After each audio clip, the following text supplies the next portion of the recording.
Hi ಎಲ್ಲರಿಗೂ ನಮಸ್ಕಾರ. Shashi kitchen ವರ್ಲ್ಡ್ಗೆ ನಿಮ್ಮೆಲ್ಲರಿಗೂ ಸ್ವಾಗತ. ನಾನಿವತ್ತು ಆಲೂ ಮಟರ್ ಮತ್ತು ಬ್ರೋಕ್ಲಿದು ಡ್ರೈ ಸಬ್ಜಿ ಮಾಡ್ತಾಯಿದ್ದೀನಿ. ಬ್ರೋಕ್ಲಿ ಅಂದರೆ ದೊಡ್ಡವ್ರಿಗೂ ಇಷ್ಟ ಆಗಲ್ಲ, ಮಕ್ಳಿಗೂ ಇಷ್ಟ ಆಗಲ್ಲ ಫ್ರೆಂಡ್ಸ್. ಈ ಬೋರಿಂಗ್ ಸಬ್ಜಿನ ನಾವು ಟೇಸ್ಟಿಯಾಗಿ ಹೇಗೆ ಮಾಡೋದು ಅಂತ ನಿಮಗೆ ತೋರಿಸ್ತೀನಿ ನೋಡಿ. ಮೊದಲಿಗೆ ನಾನು 2 ಆಲೂಗಡ್ಡೆನ ಸಿಪ್ಪೆ ತೆಗೆದು ಕಟ್ ಮಾಡಿ ಇಟ್ಕೊಂಡಿದ್ದೀನಿ. ಆಮೇಲೆ ಒಂದು 300 ಗ್ರಾಮ್ ಬ್ರೋಕ್ಲಿನ ಈ ಸೈಜಲ್ಲಿ ಕಟ್ ಮಾಡಿ ಇಟ್ಕೊಂಡಿದ್ದೀನಿ. ಆಮೇಲೆ ಒಂದು ಬಟ್ಲಷ್ಟು ಬಟಾಣಿ ಇದೆ, ಇದು ಹಸಿ ಬಟಾಣಿ. ಆಮೇಲೆ ಕರಿಬೇವು, ಟೊಮೊಟೊ, ಒಂದು ಈರುಳ್ಳಿ, ಟೊಮೊಟೊ ಕೂಡ ಒಂದೇ ತೊಗೊಂಡಿದ್ದೀನಿ. ಇವಾಗ ಇದನ್ನು ಮಾಡೋಣ ಬನ್ನಿ. ತುಂಬಾ ಈಸಿಯಾಗಿ ಮಾಡ್ಕೊಳ್ಳುವಂಥದ್ದು, ಜಾಸ್ತಿ ಇಂಗ್ರೀಡಿಯೆಂಟ್ಸ್ ಅವಶ್ಯಕತೆಯೂ ಇಲ್ಲ. ಆಮೇಲೆ ತುಂಬ ಟೇಸ್ಟಿಯಾಗಿರುವಂಥ ಪಲ್ಯ ರೆಡಿ ಆಗುತ್ತೆ, ನಿಜವಾಗ್ಲೂ ಹೇಳ್ತೀನಿ. ಟ್ರೈ ಮಾಡಿ ನೀವು ಒಂದು ಸರ್ತಿ. ಇವಾಗ ಮೊದಲಿಗೆ ಒಂದು ಪ್ಯಾನ್ ಇಟ್ಕೊಂಡಿದ್ದೀನಿ. ಪ್ಯಾನ್ಗೆ ನಾನು ಎಣ್ಣೆ ಹಾಕ್ಕೊಂಡಿದ್ದೀನಿ. ಎಣ್ಣೆ ಸ್ವಲ್ಪ ಜಾಸ್ತಿನೇ ಬೇಕು ಫ್ರೆಂಡ್ಸ್. ಇವಾಗ ಎಣ್ಣೆ ಸ್ವಲ್ಪ ಚೆನ್ನಾಗಿ ಬಿಸಿ ಆಗಲಿ. ಈ ಬ್ರೋಕ್ಲಿ ಅಂದರೆ ಸಾಮಾನ್ಯವಾಗಿ ದೊಡ್ಡೋರಿಗೆ, ಮಕ್ಕಳಿಗೆ ಬಿಡಿ ದೊಡ್ಡವ್ರಿಗೂ ಇಷ್ಟ ಆಗಲ್ಲ. ಏನಪ್ಪ ಬ್ರೋಕ್ಲಿ ತಿನ್ನಬೇಕಾ ಅಂತೀವಿ. ಆದರೆ ಬ್ರೋಕ್ಲಿಯಲ್ಲಿರೋ ಬೆನಿಫಿಟ್ಸ್ಗಳು ತುಂಬಾ ಇರುತ್ತೆ ಫ್ರೆಂಡ್ಸ್. ಅದಕ್ಕೆ ಆ ಬೆನಿಫಿಟ್ಸ್ ನಮ್ಮ ಮಕ್ಕಳಿಗೆ ಸಿಗಬೇಕು ಅಂದರೆ ಈ ಥರ ಪಲ್ಯ ಮಾಡಿದ್ರೆ ಫುಲ್ ಎಷ್ಟು ಮಾಡಿರ್ತಾರೋ ಅಷ್ಟು ಪಲ್ಯ ಎಲ್ಲ ಖಾಲಿ ಮಾಡಿಬಿಡ್ತಾರೆ ಮಕ್ಕಳು, ಅಷ್ಟು ಟೇಸ್ಟಿಯಾಗಿರುತ್ತೆ. ಬನ್ನಿ ಹಾಗಾದರೆ. ಮೊದಲಿಗೆ ಇವಾಗ ಎಣ್ಣೆ ಬಿಸಿ ಆದ ತಕ್ಷಣ ಆಲೂಗಡ್ಡೆನ ಹಾಕೋತಾ ಇದ್ದೀನಿ. ಇದನ್ನು ನಾವು ಫ್ರೈ ಮಾಡ್ಕೋಬೇಕು ಆಲೂಗಡ್ಡೆನ, ಯಾಕಂದರೆ ಡ್ರೈ ಸಬ್ಜಿ ಮಾಡ್ತಾಯಿದ್ದೀವಿ. ನಾನಿಲ್ಲಿ ನೀರು ಒಂಚೂರು ಬಳಸಲ್ಲ, ಅದಕ್ಕೋಸ್ಕರ. ಅಂದರೆ ಪಲ್ಯಗೆ ನೀರು ಹಾಕಲ್ಲ. ಇವಾಗ ಇದನ್ನು ನಾವು ಫ್ರೈ ಮಾಡ್ಕೋಬೇಕಾಗುತ್ತೆ. ಆಲೂಗಡ್ಡೆ ಯಾವ ರೀತಿ ಫ್ರೈ ಮಾಡ್ಕೋಬೇಕಂದ್ರೆ ಫುಲ್ಲು ಕಲರ್ ಚೇಂಜ್ ಆಗಬೇಕು, ಆಮೇಲೆ ಫುಲ್ ಆಯಿಲ್ ಒಳಗಡೆ ಮೆತ್ತಗಾಗಬೇಕು ಫ್ರೆಂಡ್ಸ್. ಆ ಥರ ನಾವು ಫ್ರೈ ಮಾಡ್ಕೋಬೇಕಾಗುತ್ತೆ. ಇವಾಗ ನೀಟಾಗಿ ಆಲೂಗಡ್ಡೆ ಫ್ರೈ ಆಗಲಿ. ನೋಡಿ, ಸ್ವಲ್ಪ ಕಲರ್ ಚೇಂಜ್ ಆಗಿದೆ, ನೋಡ್ತಾ ಇರ್ಬೋದು ನೀವು ವಿಡಿಯೋ ಮುಖಾಂತರ. ಹಾಗೆ 5 ನಿಮಿಷಕ್ಕೆ ಒಂದು ಸರ್ತಿ ಬಿಟ್ಟು ಸ್ಟರ್ನ್ ಮಾಡ್ತಾನೆ ಇರಿ. ಇಲ್ಲ ಅಂದರೆ ಕೆಳಗಡೆ ತಳ ಹಿಡಿದು ಒಂದು ಕಡೆ ಸೀದೋಗುತ್ತೆ, ಇನ್ನೊಂದು ಕಡೆ ಆಲೂಗಡ್ಡೆ ಬೇಯಲ್ಲ ಫ್ರೆಂಡ್ಸ್. ಅದಕ್ಕೋಸ್ಕರ ನೋಡಿ, ಇವಾಗ ಮತ್ತೆ ಕಲರ್ ಚೇಂಜ್ ಆಗಿದೆ. ಇನ್ನೊಂದು ಸ್ವಲ್ಪ ಫ್ರೈ ಮಾಡ್ಕೊಳ್ಳೋಣ. ಆಲ್ಮೋಸ್ಟ್ ಆಗಿದೆ ನಮ್ಮದು ಆಲೂಗಡ್ಡೆ. ಒಂದು ಸ್ವಲ್ಪ ಫ್ರೈ ಮಾಡ್ಕೊಳ್ಳೋಣ. ನೋಡಿ, ಕಟ್ ಮಾಡಿದ ತಕ್ಷಣ ಈ ಥರ ಮೆತ್ತಗಾಗಿದೆ, ಸಾಕು. ಇದಕ್ಕಿಂತ ಜಾಸ್ತಿ ನಾವು ಫ್ರೈ ಮಾಡ್ಕೊಳ್ಳೋದು ಬೇಡ. ಇವಾಗ ಇದನ್ನು ಒಂದು ಪ್ಲೇಟ್ಗೆ ನಾನು ಟ್ರಾನ್ಸ್ಫರ್ ಮಾಡ್ಕೋತಾ ಇದ್ದೀನಿ. ನೋಡಿ, ಎಲ್ಲ ಆಲೂಗಡ್ಡೆನೂ ಇದೇ ಥರನೇ ಪ್ಲೇಟ್ಗೆ ನಾವು ಟ್ರಾನ್ಸ್ಫರ್ ಮಾಡ್ಕೋಬೇಕಾಗುತ್ತೆ. ವಿಡಿಯೋನ ಎಲ್ಲಿ ಸ್ಕಿಪ್ ಮಾಡೋಕ್ಕೆ ಹೋಗಬೇಡಿ ಫ್ರೆಂಡ್ಸ್. ಫುಲ್ ವಿಡಿಯೋ ನೋಡಿ, ಆವಾಗಲೇ ನಿಮಗೆ ಗೊತ್ತಾಗುತ್ತೆ. ಒಂದು ಡಿಲಿಷಿಯಸ್ ಆಗಿರುವಂಥ ಸಬ್ಜಿನ ನೀವು ಕೂಡ ರೆಡಿ ಮಾಡ್ಕೋಬಹುದು ಕೆಲವೇ ನಿಮಿಷದಲ್ಲಿ. ಪೂರ್ತಿ ವಿಡಿಯೋನ ನೋಡಿ, ಆವಾಗಲೇ ನಿಮಗೆ ಗೊತ್ತಾಗೋದು. ಇವಾಗ ಆಲೂಗೆಡ್ಡೆನ ಎಲ್ಲ ತೆಗೆದ್ಮೇಲೆ ಇದೇ ಎಣ್ಣೆಗೆ ನಾವು ಮತ್ತೆ ಇಲ್ಲಿ ನೋಡಿ ತೋರಿಸ್ತಾ ಇದ್ದೀನಿ ನಿಮಗೆ.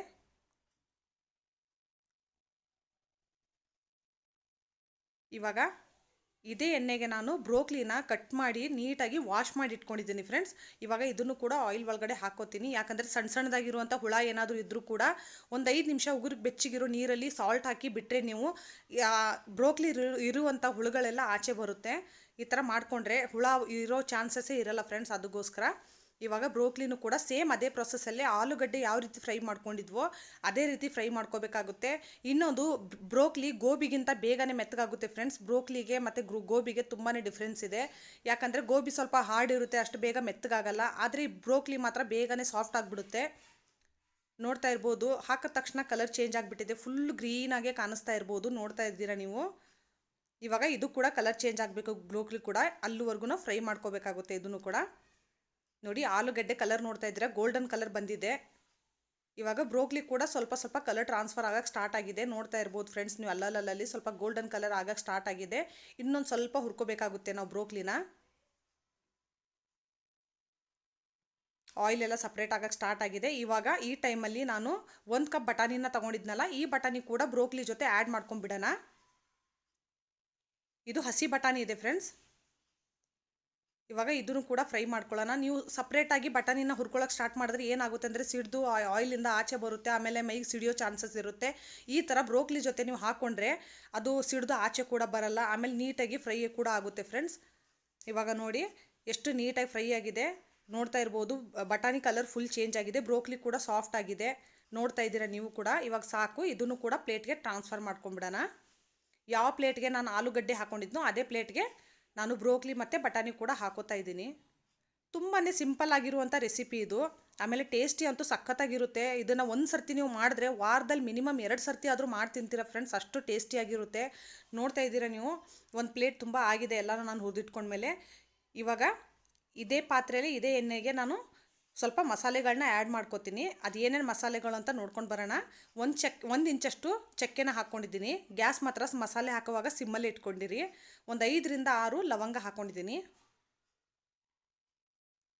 ಆಮೇಲೆ ಸ್ವಲ್ಪ ಜೀರಿಗೆ ನೋಡಿ ಎಲ್ಲನೂ ಸಿಡಿತಾ ಇದೆ. ಒಂದು ಸ್ವಲ್ಪ ಕರಿಬೇವು, ಎಲ್ಲನೂ ನೀಟಾಗಿ ಚಟಪಟ ಅಂತ ಇದೆ, ನೋಡ್ತಾ ಇರ್ಬೋದು. ಇವಾಗ ಈ ಟೈಮಲ್ಲಿ ಒಂದು ಈರುಳ್ಳಿನ ಕಟ್ ಮಾಡಿ ಇಟ್ಕೊಂಡಿದ್ನಲ್ಲ ಇದನ್ನು ಕೂಡ ಸೇರಿಸ್ಕೊಂಡ್ಬಿಡೋಣ.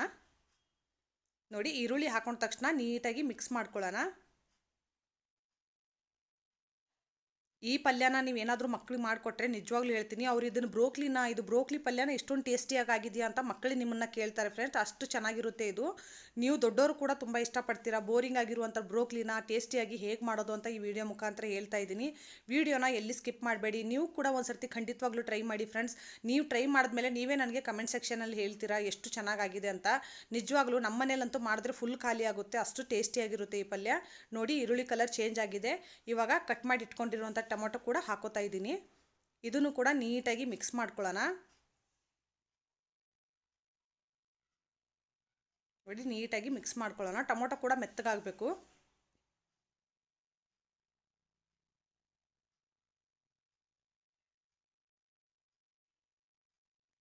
ನೋಡಿ ಟೊಮೊಟೊ ಕೂಡ ಮೆತ್ತಗಾಗ್ತಾ ಇದೆ. ಈ ಟೈಮಲ್ಲಿ ಒಂದು ಸ್ವಲ್ಪ ಸಾಲ್ಟ್ ಹಾಕೊಂಡ್ಬಿಡೋಣ, ಅಂದರೆ ಟೊಮೊಟೊ ಬೇಗನೆ ಮೆತ್ತಗಾಗುತ್ತೆ ಅಂತ. ಇವಾಗ ಸಾಲ್ಟ್ ಹಾಕೊಂಡ ತಕ್ಷಣ ನೀಟಾಗಿ ಮತ್ತೆ ಒಂದು ಸರ್ತಿ ಮಿಕ್ಸ್ ಮಾಡ್ಕೊಳ್ಳೋಣ. ಗ್ಯಾಸ್ ಸಿಮ್ಮಲ್ಲೇ ಇಟ್ಕೊಂಡಿರಿ. ಹೈ ಫ್ಲೇಮಲ್ಲಿ ಇಟ್ಕೊಂಡ್ಬಿಟ್ರೆ ಗ್ಯಾಸ್ ಬೇಗ ಇದು ಸೀದೋಗ್ಬಿಡುತ್ತೆ. ಅದಕ್ಕೋಸ್ಕರ ಗ್ಯಾಸ್ ಸಿಮ್ಮಲ್ಲಿ ಇಟ್ಕೊಂಡ್ರೆ ಚೆನ್ನಾಗಿರುತ್ತೆ.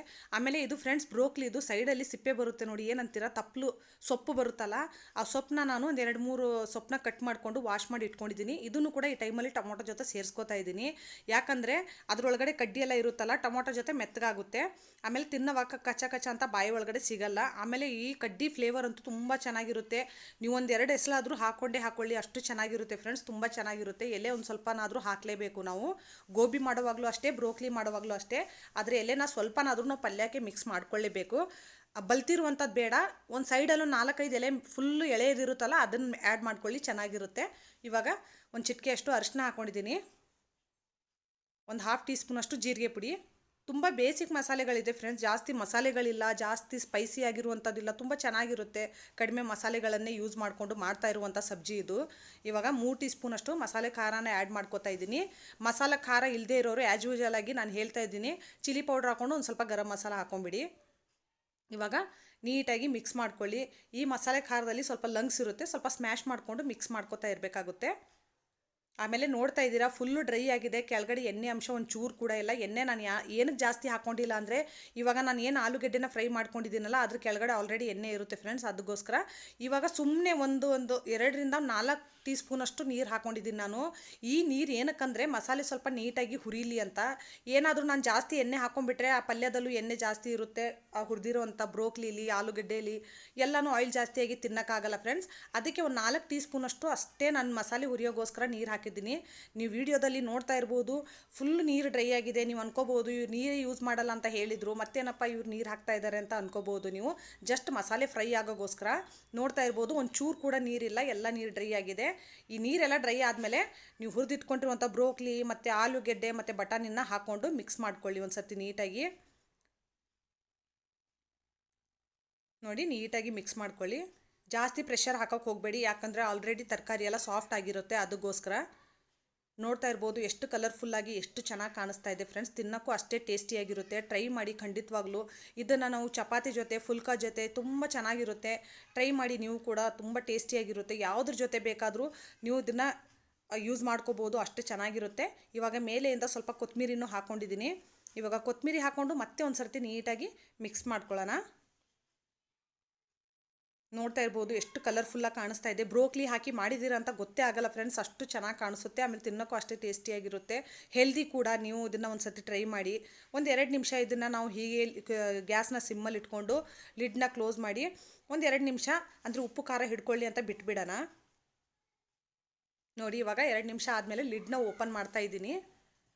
ನೋಡಿ ಪರ್ಫೆಕ್ಟಾಗಿ ಪಲ್ಯ ರೆಡಿ ಆಗಿದೆ. ಒಂದು ಸರ್ತಿ ನೀಟಾಗಿ ಮಿಕ್ಸ್ ಮಾಡ್ಕೊಳ್ಳೋಣ.